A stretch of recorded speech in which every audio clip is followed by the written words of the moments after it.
Assalamualaikum warahmatullahi wabarakatuh. Apa kabarnya semua? Semoga kalian baik-baik saja.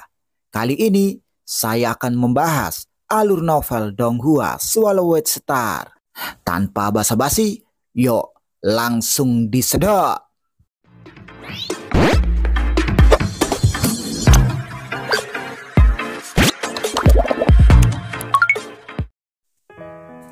Melanjutkan dari cerita sebelumnya. Di aula depan kapal terbang, Kaisar Fu berhasil menstabilkan tubuhnya dan mulai merasakan keistimewaan alam suci 9 sungai. Ruang alam suci 9 sungai sangat stabil. Dengan pencapaianku di ruang angkasa, aku merasa seperti tidak bisa terbang, kata Kaisar Fu. Kaisar King tersenyum dan berkata, ada banyak sekali bentuk kehidupan hunyuan tingkat rendah yang tinggal di alam suci 9 sungai, serta orang-orang kuat dari miliaran dunia. Anda dapat membayangkan betapa kuatnya pertarungan itu. Jadi, alam suci 9 sungai harus sangat stabil. Jika tidak, ia tidak akan sanggup menanggung pertarungan seperti itu. Luo Feng juga mengangguk. 9 sungai bagaikan rantai yang membendung seluruh dunia. Ini juga seharusnya bertujuan untuk membuat dunia lebih stabil, kata Luo Feng. Dia lebih memahami makna 9 sungai. Ya, karena dunia ini terlalu stabil, bahkan jika asal ruang mencapai level setengah hunyuan, ia hanya dapat menempuh jarak yang sangat pendek. Kaisar King tersenyum. Itulah kenapa kapal terbangku hanya bisa terbang perlahan. Ini sudah sangat cepat, kata Luo Feng memuji. Sebuah mata terbuka di antara kedua alis Luo Feng. Itu adalah metode rahasia mata penghancur bionik. Berdengung dengan mata bionik penghancur di antara kedua alisnya, meskipun kemampuan pengamatan Luo Feng tidak cukup untuk melompat keluar dari sangkar, namun ia masih dianggap yang terbaik di antara para kaisar dewa. Luo Feng melihat di kejauhan ada makhluk ilusi berwarna biru muda yang menyatu dengan kehampaan dan bersembunyi di kejauhan. Makhluk ilusi itu menatap pesawat terbang yang mendekat dengan sikap bermusuhan. Saudara King, berhati-hatilah. Ada makhluk hunyuan tingkat rendah yang sedang menyergap di depan, kata Luo Feng. Kaisar King menatap Luo Feng dengan heran dan berkata sambil tersenyum, Saudara Luohe memiliki kemampuan yang hebat untuk mendeteksi. Saya mengambil daun luar angkasa dan mendapat bantuan harta rahasia, namun hampir tidak mendeteksi bentuk kehidupan hunyuan tingkat rendah dari jarak jauh. Kapal terbang ini tampak melaju dengan kecepatan biasa, tetapi saat semakin dekat dengan binatang asap hijau, tiba-tiba kecepatannya bertambah 50% hingga 60% dan dengan cepat menyingkirkan binatang asap hijau. Binatang itu terlambat untuk mengejarnya. Tidak banyak makhluk hunyuan tingkat rendah yang bisa berlari lebih cepat dari kapal terbangku. Tapi itu masih mudah di tahap awal perjalanan kita. Di tahap tengah kita harus menyeberangi sungai yang sedikit berbahaya, kata Kaisar King. 2 hari kemudian, kapal terbang itu menyatu sepenuhnya ke dalam kehampaan, seolah-olah menjadi bagian dari kehampaan, terbang di atas sungai yang lebarnya miliaran kilometer. 9 sungai dilihat dari ruang hunyuan yang tak terbatas, semuanya sangat besar, menutupi seluruh dunia. Lebar sungai ini sungguh mengerikan, bahkan dengan kecepatan pesawat terbang, butuh waktu setengah hari untuk terbang menyeberanginya. Mata bionik penghancur Luo Feng terus mengamati. Saudara Luohe, berapa banyak makhluk hunyuan tingkat rendah yang dapat kamu temukan? Kaisar King bertanya dari samping. Saya menemukan 3 dari mereka, kata Luo Feng. Dan peta sederhana daerah itu muncul di depannya. Di kejauhan, ada seekor burung yang terbang tertiup angin, dan ada juga bentuk kehidupan hunyuan tingkat rendah. Di awan, di sini, di permukaan air, ada juga makhluk yang bertengger di atasnya. Wow, sangat tajam. Kaisar King berseru. Saya hanya menemukan 2. Saudara Luohe berhasil menemukan 3 makhluk hunyuan tingkat rendah. Metode pendeteksinya lebih canggih dari milikku. Luo Feng mendesah diam-diam. Jika dia membawa mata kehidupan dan kematian bersamanya, kemampuan deteksinya mungkin akan meningkat ribuan kali lipat. Namun, harta karun rahasia dari rumah harta karun ruang tak terbatas dilarang dibawa keluar dari dunia asal. Begitu dibawa keluar, harta karun itu mungkin mengundang teror besar. Kapal terbang itu terbang dengan hati-hati, sepenuhnya menyatu dengan gampang dan menjaga jarak yang cukup dari makhluk-makhluk hunyuan tingkat rendah itu. Makhluk hidup hunyuan tingkat rendah sebagian besar hidup di 9 sungai, tempat yang memiliki cukup energi untuk bertahan hidup. Bahkan jika mereka meninggalkan 9 sungai, mereka biasanya tidak akan terlalu jauh, sehingga mereka dapat kembali ke sungai dengan cepat, kata Kaisar King sambil memandang dunia luar dengan tenang. Hanya ada beberapa makhluk hunyuan tingkat rendah yang melayang di atas sungai, hanya ingin mencoba peruntungan dan melihat apakah mereka dapat bertemu dengan seorang kultivator. Kecuali bagi kita yang sedang terburu-buru, biasanya hanya sedikit orang yang menyeberangi langit di atas sungai. Tapi jangan khawatir, makhluk hidup hunyuan tingkat rendah yang mencoba peruntungan mereka di langit umumnya lebih lemah, Kaisar King berkata sambil tersenyum. Bentuk kehidupan hunyuan tingkat rendah yang benar-benar kuat tidak akan bergerak jika mereka tidak bergerak. Begitu mereka bergerak, mereka biasanya akan masuk jauh ke dalam area tempat tinggal praktisi, sehingga mereka dapat berburu lebih banyak lagi, kata Kaisar King. Seberapa kuat makhluk hunyuan tingkat rendah? Tanya Kaisar Ming di samping. Meskipun kita menyebut mereka makhluk hidup hunyuan tingkat rendah, mereka tetaplah makhluk hidup hunyuan. Mereka terlahir untuk melompat keluar dari kandang. Hanya saja mereka tidak dapat memanfaatkan potensi mereka sendiri. Jadi kekuatan mereka relatif lemah, kata Kaisar King. Kekuatan makhluk hunyuan tingkat rendah umumnya berada pada tahap Kaisar Dewa. Kaisar King memandang Kaisar Ming. Bahkan makhluk hunyuan tingkat rendah yang paling lemah pun sedikit lebih kuat darimu. Meskipun mereka kurang cerdas, mereka vitalitasnya sangat kuat dan tubuhnya juga sangat kuat. Untuk membunuh kehidupan hunyuan tingkat rendah yang paling lemah, biasanya dimungkinkan bagi Kaisar Dewa yang telah mencapai pencerahan di tahap awal. Di alam suci 9 sungai, kekuatan tempur seorang Kaisar Dewa yang telah mencapai pencerahan di tahap awal dianggap sebagai ambang batas. Hanya ketika Anda mencapai ambang batas ini, Anda dapat berpartisipasi dalam beberapa pertempuran berburu. Jika tidak ada tim yang mau menerimamu, kata Kaisar King. Kaisar Ming dan Kaisar Fu saling memandang. Luo Feng merasa sedikit tertekan setelah mendengar ini. Penggabungan 8 cabang dao kehidupan dan kematian hanya dapat dianggap telah mencapai ambang tahap awal Kaisar Dewa. Untungnya aku masih punya 5 klon. Masing-masing dari mereka adalah bentuk kehidupan di tahap awal Kaisar Dewa, dan mereka semua punya bakat khusus. Ketika mereka berlima bekerja sama, mereka seharusnya bisa bersaing dengan mereka yang telah mencapai pencerahan pada tahap awal Kaisar Dewa. Aku masih terlalu lemah. Aku bahkan mungkin tidak memenuhi syarat untuk bergabung dengan tim berburu, pikir Luo Feng yang masih merasa sedikit lemah.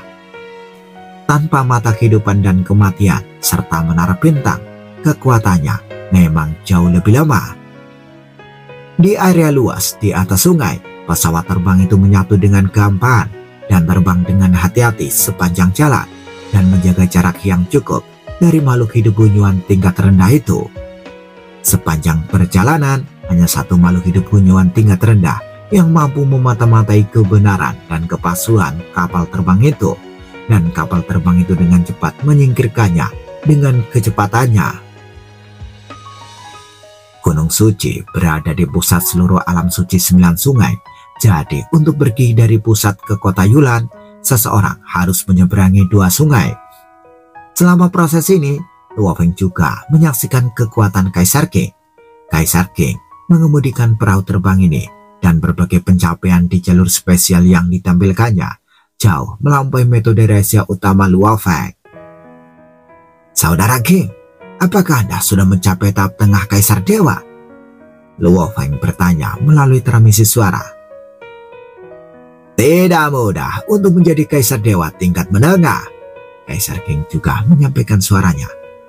Saya menjadi Kaisar Dewa tingkat awal di benua asal. Ketika saya tiba di alam suci 9 sungai, meskipun ada lebih banyak peluang untuk membantuku membuat kemajuan lebih lanjut, itu hanya dapat dianggap sebagai satu kaki ke tahap tengah Kaisar Dewa. Saya telah menyadari beberapa rahasia tahap tengah Kaisar Dewa, namun akan butuh waktu lama untuk menjadi seorang Kaisar Dewa yang utuh, kata Kaisar King. Luo Feng mengerti, saat ini ada kesenjangan besar antara kekuatanku dan Kaisar King.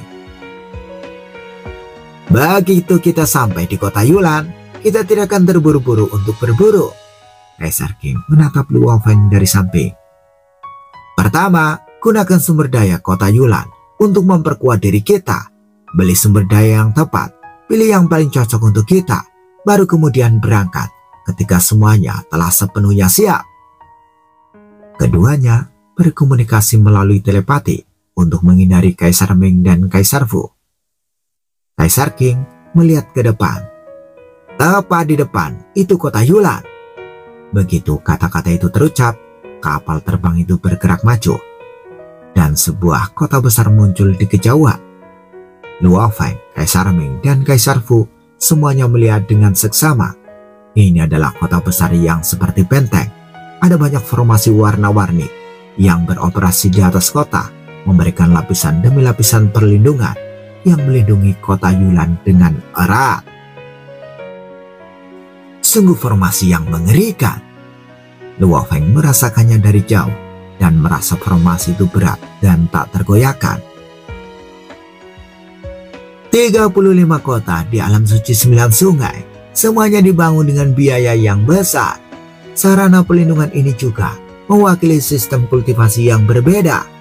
Berbagai sistem melindungi kota ini. Kaisar King menggelengkan kepalanya dengan lembut. Namun, makhluk kunyuan tingkat rendah bagaimanapun juga adalah makhluk asli yang mampu melarikan diri dari kurungan mereka. Beberapa dari mereka memiliki bakat khusus. Bahkan jika kita menggunakan sejumlah besar sistem yang berbeda untuk melindunginya, kita tetap tidak dapat mencegah semua makhluk kunyuan tingkat rendah. Kadang-kadang, makhluk kunyuan tingkat rendah akan menyelinap ke kota Yulan dan menyerang serta membunuh para praktisi di kota tersebut, kata Kaisar King. Setelah mendengar ini, Kaisar Fu dan Kaisar Ming tampak serius.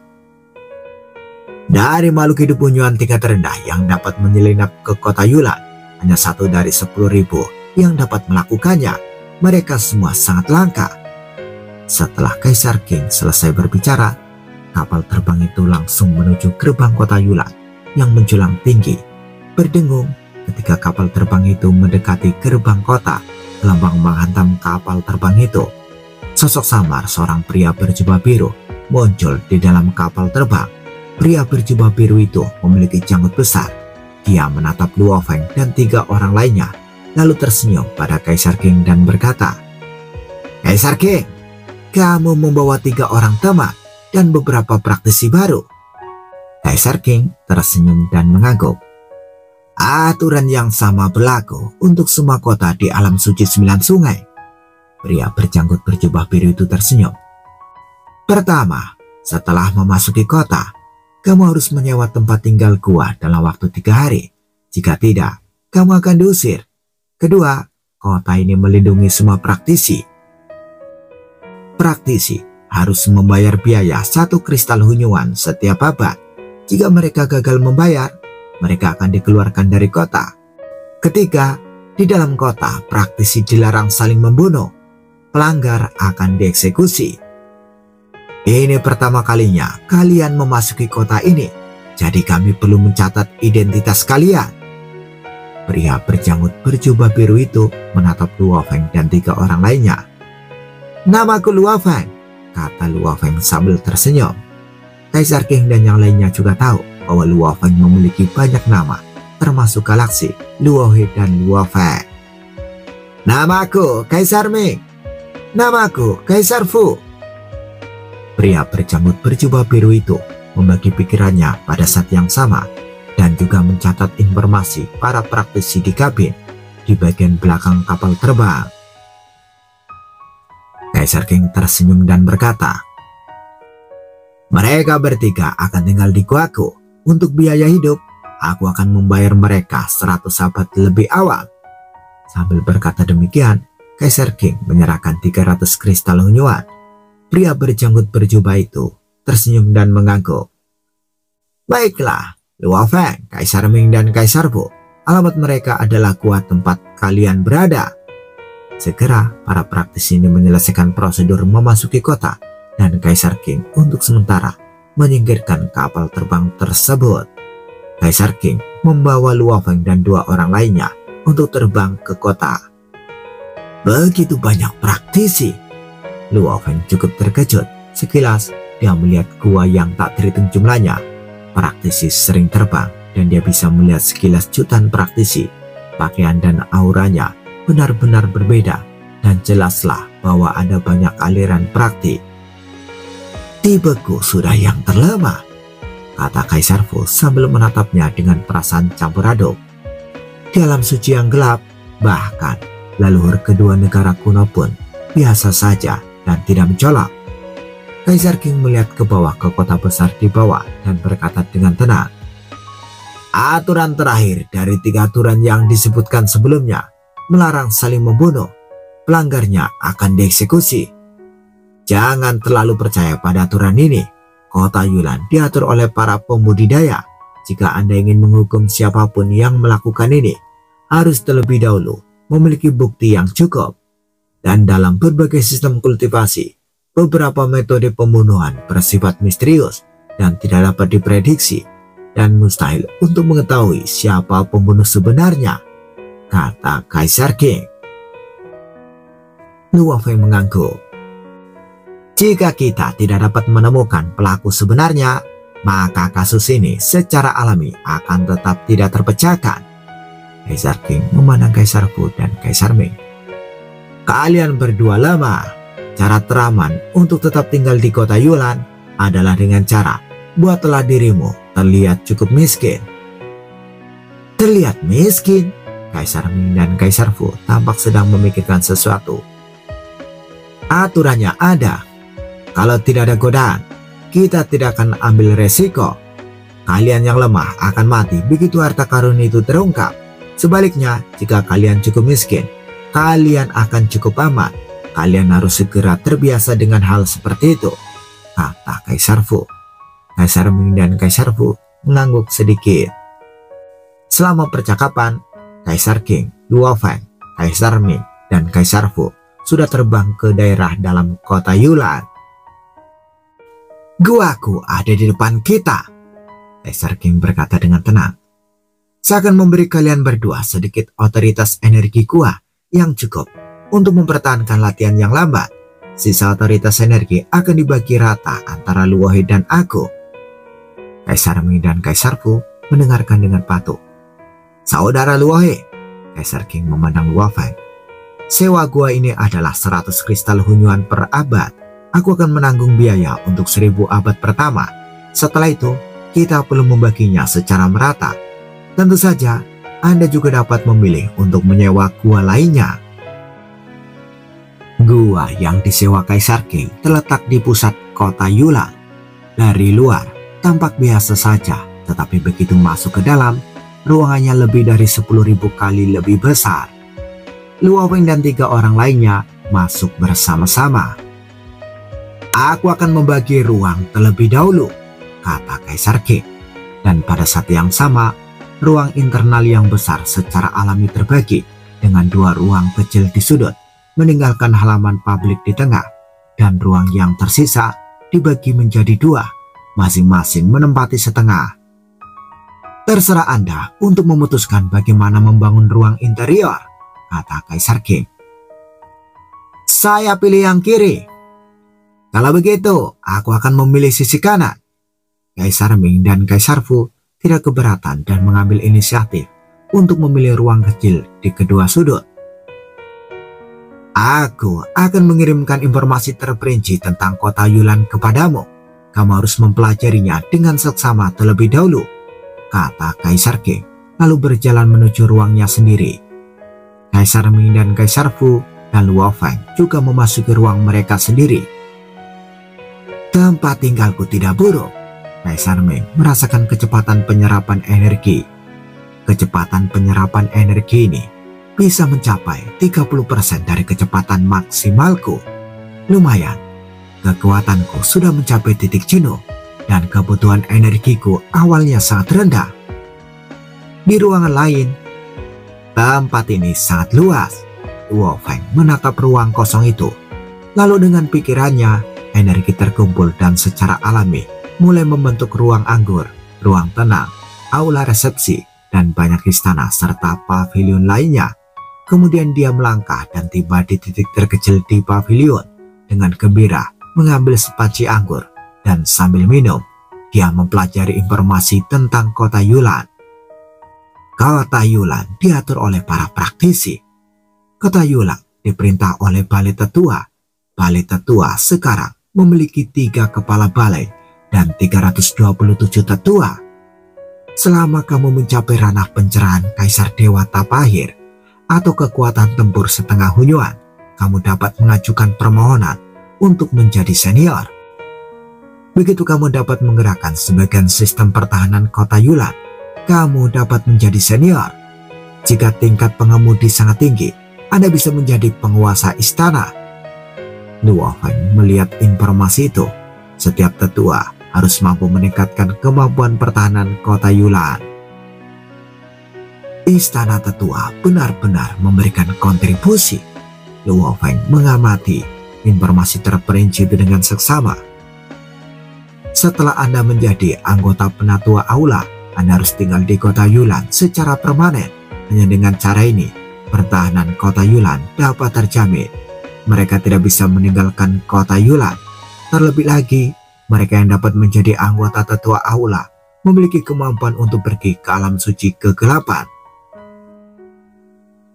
Jadi, mereka yang bisa menjadi anggota tetua aula biasanya memiliki klan. Mereka hanya meninggalkan satu klan di sini, klan lainnya sudah pergi ke alam suci kegelapan. Luo Feng menebak. Fakta bahwa ada klan juga berarti bahwa anggota aula tetua, inti penguasa kota Yulan, semuanya harus berasal dari dunia asal. Luo Feng menyimpulkan banyak informasi. Orang-orang kuat di miliaran dunia tidak memiliki klan. Begitu mereka menjadi cukup kuat, hanya sedikit dari mereka yang bersedia tinggal di alam suci 9 sungai. Tinggal di kota Yulan, praktisi membutuhkan 1 kristal hunyuan setiap era. Pada saat yang sama, mereka juga membutuhkan tempat tinggal. Semua rumah di kota, semua hanya bisa disewa. Luo Feng mengerti. Biaya-biaya ini merupakan pendapatan resmi kota Yulan. Mereka perlu mendukung sekelompok praktisi penegakan hukum. Sistem pertahanan kota perlu dipelihara. Sisanya dibagikan kepada 3 kepala balai dan 327 tetua. Pendapatannya pasti sangat tinggi untuk menarik orang-orang kuat ini agar mau memelihara klan mereka di sini untuk waktu yang lama. Di kota Yulan, mereka yang berada di bawah level Kaisar Dewa adalah arus utama dan jumlahnya ada ratusan juta. Tingkat Kaisar Dewa ada jutaan. Luo Feng terus melihat informasi itu. Bagi mereka yang tercerahkan dan secara umum dapat memahami Dao Agung secara lengkap, tidaklah sulit untuk menjadi Kaisar Dewa. Tetapi bagi mereka yang mengandalkan garis keturunan, tampaknya mudah bagi mereka untuk tumbuh. Tetapi tinggi rendahnya pertumbuhan mereka tergantung pada garis keturunan mereka. Jika garis keturunan tidak cukup kuat, seseorang mungkin terjebak pada tingkat tertinggi Raja Dewa. Di kota Yulan, ada organisasi intelijen yang menjual informasi tentang semua kaisar dewa. Informasi ini berharga 10.000 kristal Hunyuan. Wajah Luo Feng menjadi pucat. Dia saat ini tidak mampu membelinya. Saudara Luohe! Suara Kaisar King datang dari jauh dan dia datang ke pintu masuk ruang Luo Feng. Saudara King! Luo Feng segera membuka pintu masuk. Kaisar King berjalan mendekat dan berkata sambil tersenyum. Informasi tentang semua kaisar dewa di kota Yulan cukup mahal bukan? Tapi ini hanya dapat mengumpulkan sekitar 90% informasi tentang kaisar dewa. Karena masih ada beberapa kaisar dewa yang diam-diam menerobos. Sulit untuk mendapatkan informasi mereka tanpa secara aktif mengeksposnya. Bahkan informasi yang dijual hanya mencatat informasi yang dapat dideteksi. Banyak kaisar dewa memiliki cara tersembunyi. Tapi tidak peduli apa, Anda dapat memilih untuk tidak membelinya dalam jangka pendek. Namun, seiring berjalannya waktu, Anda membutuhkannya. Jadi, lebih baik aku membeli satu. Hanya dengan membeli sepotong informasi, Anda dapat mengetahui bahwa banyak makhluk mengerikan yang tersembunyi di kota Yulan. Hanya dengan begitu, Anda dapat mengetahui siapa yang tak boleh diganggu, kata Luo Feng. Luo Feng pun mengerti.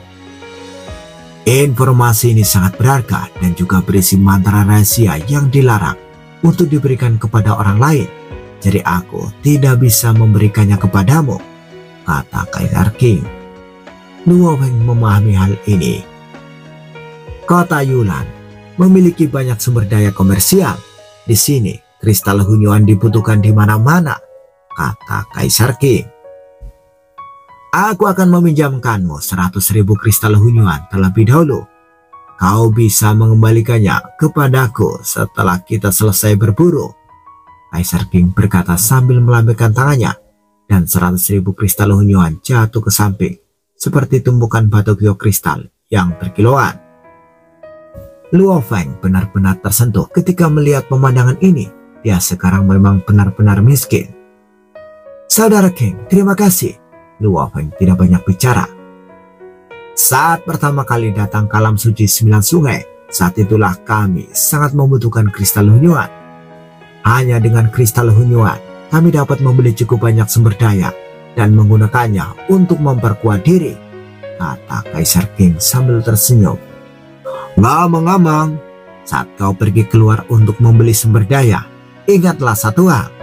Kaisar King tiba-tiba berkata dengan sungguh-sungguh. Setiap kali bawalah kristal Hunyuan yang lebih sedikit. Di kota Yulan, selama ada cukup godaan, pembunuhan, penjarahan, pencurian, dan lain-lain, segala macam hal bisa terjadi. Sekalipun Anda punya cara untuk menyelamatkan hidup Anda, jika harta karun itu dicuri, kerugiannya akan sangat besar. Saya mengerti, Luo Feng mengaku. Bawalah lebih sedikit, bahkan jika dicuri, itu tetap saja hanya biaya kuliah. Kaisar King menghela nafas. Metode mencuri di kota Yulan beragam dengan berbagai trik sistem kultivasi. Banyak di antaranya yang belum pernah kamu lihat sebelumnya. Luo Feng mengangguk sedikit. Setelah memahami informasi tersebut, Luo Feng meninggalkan gua itu sendirian dan mulai mengamati dengan seksama kota Yulan. Mengikuti pengingat Kaisar King, Luo Feng juga sangat berhati-hati dan hanya membawa 5.000 kristal Hunyuan. Aku memiliki 5 klon, jadi aku yakin aku bisa melindungi 5.000 kristal Hunyuan ini. Luo Feng sangat berhati-hati. Dia tidak membawa harta karun apapun bersamanya. Barang yang paling mahal adalah 5.000 kristal Hunyuan ini. Berdengung, saat Luo Feng meninggalkan gua, seluruh kota Yulan ditutupi dengan berbagai sistem pertahanan berwarna-warni yang dikendalikan oleh 3 kepala aula dan 329 tetua dari aula tetua. Gelombang tak terlihat dan tak berwarna menyapu kota secara teratur, dan sekarang juga menyapu Luo Feng. Di area inti kota dalam, terdapat sebuah gua besar. Jauh di dalam gua, sosok yang bermandikan cahaya duduk di sana. Seluruh tubuhnya tampak terbuat dari cahaya, dan wajahnya tanpa ekspresi. Ada permata berbentuk berlian merah di antara kedua alisnya. Sejumlah besar informasi diproses dengan cepat di dalam berlian. Di seluruh kota, informasi tentang berbagai kaisar dewa sedang dikumpulkan. Anggota baru kota Luofeng, tempat tinggal Gua 99179, distrik Tianshui, dalam kota Yulan. Kekuatan diduga berada di tahap awal kaisar dewa. Dia dan Kaisar King tinggal di gua yang sama, diduga berasal dari dunia asal yang sama. Sepotong informasi tentang Luofeng juga disertakan. Sementara informasi ini dikumpulkan, pada saat yang sama, informasi tersebut diberikan kepada makhluk misterius lainnya. Di daerah dalam kota Yulan, terdapat sesosok makhluk berbentuk bulat raksasa yang terkurung dalam sebuah gua besar. Wajah-wajah kadang-kadang muncul di permukaan makhluk-makhluk bulat itu. Wajah-wajah ini menjadi sedang melolong, tertidur, penuh kebencian, atau tertawa. Pada saat yang sama, ada lubang di permukaan makhluk bulat ini. Ada banyak sekali lubang, dan banyak sekali sosok yang keluar masuk. Luofeng, kaisar dewa baru, yang baru saja tiba di kota. Dia seharusnya tidak miskin, jika dia bisa tinggal di tempat yang sama dengan Kaisar King. Biarkan pendatang baru ini merasakan adat istiadat kota Yulan kami. Dia harus menjadi sistem tercerahkan yang paling umum. Kau bisa membiarkan dia mencoba kekuatan sistem lain. Moyada, aku serahkan padamu. Perintah pun segera dikeluarkan.